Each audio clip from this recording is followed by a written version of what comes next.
Celtics on their longest winning streak of the past couple of weeks at 2. Garnett Report, Celticsblog, CLNS Radio.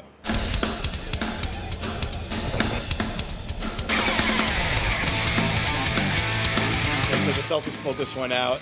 First half, 66 points, season high for them. It's a good game, great shooting tonight. We're going to break it down for you. Evans, Clinchy, Jimmy Toscano. My name is Jared Weiss. Before we even get to that, though, we want to talk about what happened in the Twitter sphere before the game. Pat Riley, responding to Danny Ainge's comments from Thursday, told Danny should shut the bleep. Oh, don't say it. F dash dash dash. Exactly. It's the F word. Shut the F up to Danny Ainge through the media. Danny responded pretty calmly, saying that he's right that I should only worry about my team, but I'm right that LeBron should not be complaining about the fouls. Before we even talk about it, let's hear what Dog had to say before the game, actually. Are you aware of what Coach Riley, former Coach Riley, Pat Riley said about Danny? Yeah, I think it's funny. Do you? Yeah, I think it's very interesting. It goes back to his coaching days and Danny's playing days. Can you relate? I can relate. Yeah, I think it's cool. I think they should duke it out. Do you think that might add to a playoff series against the Heat, the little exchange they're having? Not unless they're playing. You know, really, I just think it's talk both ways, and I'll let those two grown men handle their own grown men argument. I'm gonna stay out of it. But on the side note, it gives me a smile and it's interesting. I think it's fun. It's a flashback. Yeah, it's a flashback. All right, so who would win in the fight? Pat Riley. Definitely. He's 20 years older, you guys. Come on. I just think he's such a badass, he's though. a badass, dude. He's a gangster. If he puts hair gel in his eyes and blinds him, then maybe he's got a shot. Otherwise, no way. Whatever He's got, works. The slick back hair, the rings and everything. Oh, with the ring. ring. Oh, yeah. there you go. Danny's Exactly. got 3 of his own. That's true. But Pat's always 4, rocking including one as rings. GM. Danny. Pat's like a stereotypical Miami guy with all the gold chains and rings and all that. I just kind of think stuff. you don't want to mess with Pat Riley. He knows too many people.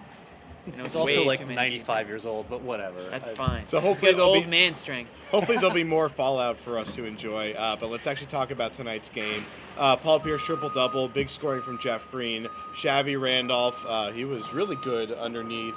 Brandon Bass had 3 blocks again. Brandon Bass, a shot blocker all of a sudden. But let's talk about the Pierce triple-double. Evans, he just continues to be the all-around guy that the Celtics need.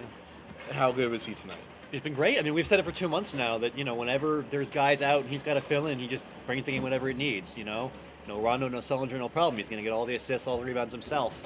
I mean, this is what Pierce does. He just kind of fills in wherever the team needs him to. It's been great. He chucked up a lot of threes that he missed tonight, but his mid-range shooting and his close-range shooting were really good tonight, Jimmy.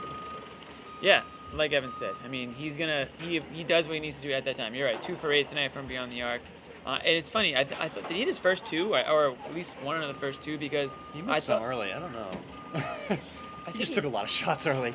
Yeah, he went down. I think he went down kind of hard, and I don't know if he had a Charlie horse on his leg or something, but he came up short in a couple of shots after that. I don't know if that was because of the legs or what, but overall, I mean, 20, 10, and 10. He's doing everything at this stage in his career. The guy's got to be dead. I mean, he's got to be tired out there.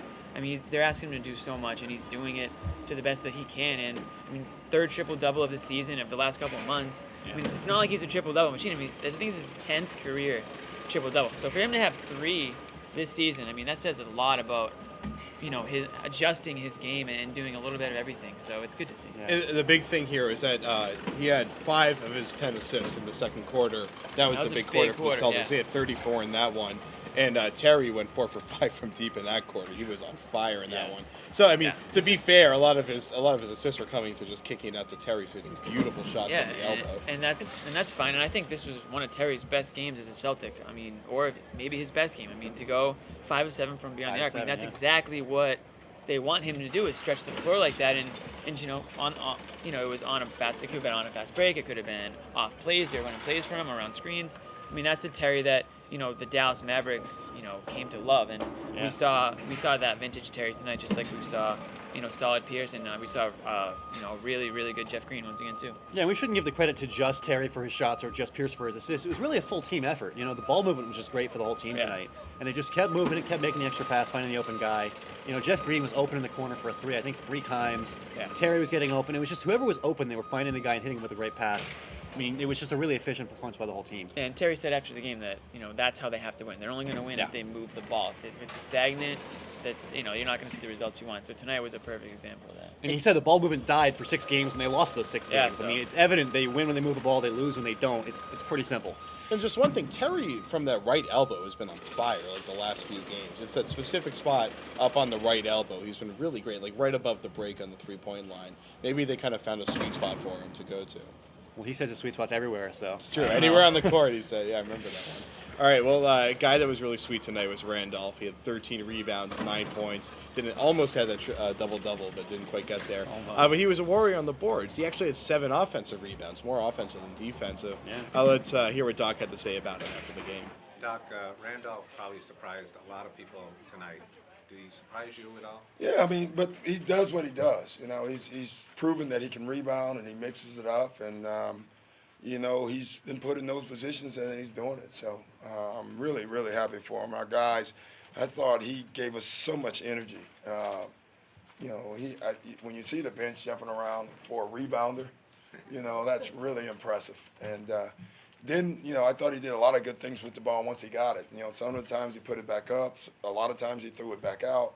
I just thought he did a lot of good things. Really happy for him. It seemed like he was not just the stats, but also a lot of hustle plays, dive. Yeah, but that's what he is, and that's what he does, and he understands who he is, and he does it. Okay, so Randolph, huge game for him tonight. Jimmy, how good of a rebounder in America is he? Tonight he was a very, very good rebounder.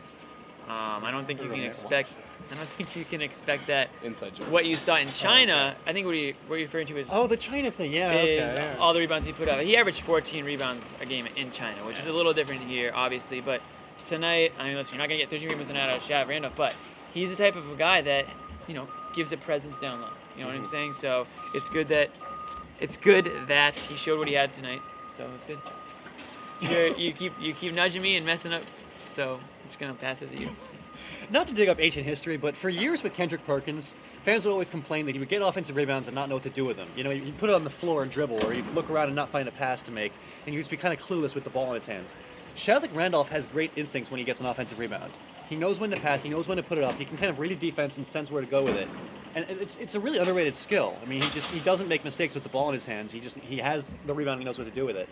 So that's pretty. He's just in the right place in the right time, and he blocks his out. And like I was trying to say, he's a presence down low. And without Kevin Garnett, they don't really have one, and that's going to earn him playing time over Chris Wilcox.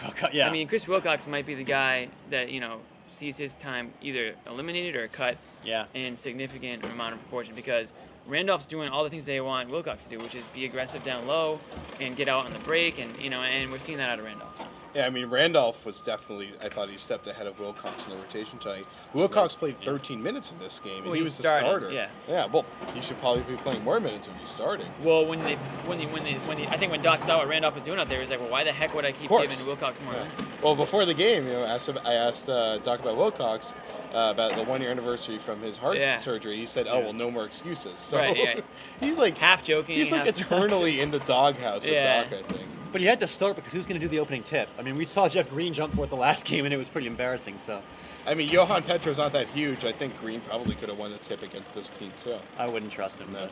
But I thought the big thing with Randolph is that he was 4 for 6 from the field, and he got to the line for twice. So he had 7 offensive rebounds and 7 shots. Yeah, and that's pretty much the only way I think he's going to get shots, is if he's getting them off offensive rebounds. Because they don't want him shooting jumpers. They're obviously not drawing plays up for him. The points are a bonus. I mean, 9 points out of him tonight is 9 points that the Celtics didn't, expect to see. I like how you said obviously they're not drawing up plays for him. Like I never even thought about the idea. Oh, maybe they'll draw up a play for Shavlik. Well, hey, throw everybody off guard. You never know. That's true. Probably wide open. But they haven't drawn up a play to post up anybody in 5 years, so why would they start with Shavlik Randolph? Except for Rondo. Oh, right. I forgot about that. Because he's Shavlik Randolph. All right, well, let's go into the box score. This is boxing out. We choose the best stat from tonight's game. Go around the table, Evans. Best stat from tonight's game is 7 for 23. That would be Josh Smith's shooting. The Celtics have had this method of beating the Hawks for, I think, about 8 years now. Just let Josh shoot. He's going to shoot 7 for 23 a lot of the time, and it's going to help you win ball games. So, didn't you do that same stat with the last Atlanta game like a few weeks ago? I don't remember, but I'm pretty sure you did. I'm pretty sure I remember you doing that too. If it wasn't Josh, it was with somebody else like Carmelo Anthony or something. I don't know. And that's why the Celtics didn't trade for him. You could do it that's for a lot of Josh reasons. Smith. Yeah, well, and I'm glad they didn't, because of a night like tonight. There You could you do go. that stat every night for him, I'm sure. Pretty much. My stat kind of goes off your stat a little bit. Josh Smith's shots, what is it, 723? Yeah. That only happened in 3 quarters because my stat is 0, which is Oh. the minutes that the Atlanta Hawks starting unit played in the fourth quarter. Their head coach Larry Drew benched the entire starting unit for the entire fourth quarter. Yeah. And can you imagine No. if Doc Rivers No. did that No, with I the cannot. Celtics? The backlash. If they lost by how many? What? They didn't lose by a ton. They lost by, what were they? Lose by 11? Yeah. I mean, you could argue that it could have been a lot closer if maybe he plays, I don't know, Jeff Teague for a little bit in the fourth Sure. quarter. Yeah. I think that's a ballsy decision They were by down Larry. 12. They outscored the Celtics with their bench guys. Yeah, I mean, and don't get me wrong, the bench played well, and did. Drew said after the game that they were playing harder and he was going to win with them or lose with them. Well, they lost with them. But you know what? Teague was good. Shelvin Mack, 12 points, 9 Mike assists. Scott, 19. Yeah, Mike Scott. you leave I a guy know. in long enough, he's going to score. And Mike Scott, that's with 2 missed dunks, of course, in the fourth quarter. But, I mean, his numbers are fantastic. Tolliver went 4 for 7 from deep. Kyle Korver goes 1 for 3 from deep, and Tolliver goes 4 for 7. So tonight was a little bit out of whack for them. But the bench played fantastic for Yeah, Atlanta. they played and that's well. what kept them in the game. Because Celtics had 66 points. By the way, that's my number for boxing out, 66 first half points. Oh. But Atlanta wasn't even down by that much. They they stayed weren't. in the game for most of the game, really. And they were consistently down by like 8 to 15, it seemed, or whatever it Yeah, was. pretty much But all I night. just think that it's strange to see your head coach go away from your entire starting unit for the entire fourth quarter. Granted, Atlanta's kind of an ensemble cast team. There's not a lot of big stars carrying you besides Right, Josh Smith. I right. mean, the other 9 guys in the rotation are pretty interchangeable anyway. And Josh was shooting 7 for 23, so who cares about him? I Right. mean, given the circumstances, it's not that shocking, but still, I mean, bench guys played well.